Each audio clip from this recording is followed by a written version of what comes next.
Supreme court ने Islamabad high court के जजिस के खत्ते असकुत नोटिस लै लिता। जजिस के खत्ते मामले ते प्रिंसीपल सीट इस्लामाबाद ते मौजूद तमाम जजिस से मुश्तमिल बेंच तश्कील दे दिता गया है।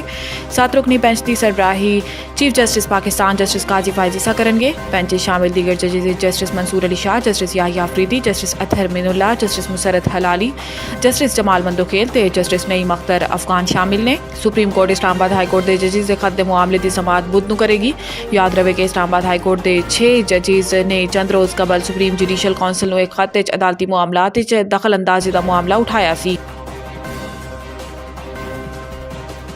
सैनेट के इलैक्शन कल होंगे। खैबर पख्तूनख्वा की 11 नशिस्तां ते सूरत हाल हुण गैर वाज़े।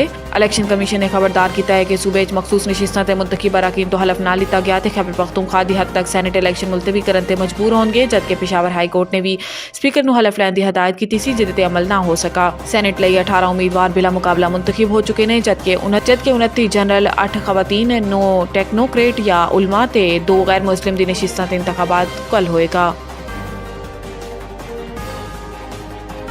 शांगला चीनी इंजीनियर ते हमले च मुलविस गिरोह गिरफ्तार। तहकीकाती टीम के जराये के मुताबिक चंद साल कबल दासूई च चीनी शहरियों के हमले का जिम्मेदार ग्रुप ही शांगला खुदकुश हमले च मुलविस निकला। हमले के 3 सहूलतकार मुलजिमान नूं गिरफ्तार कर लिया गया।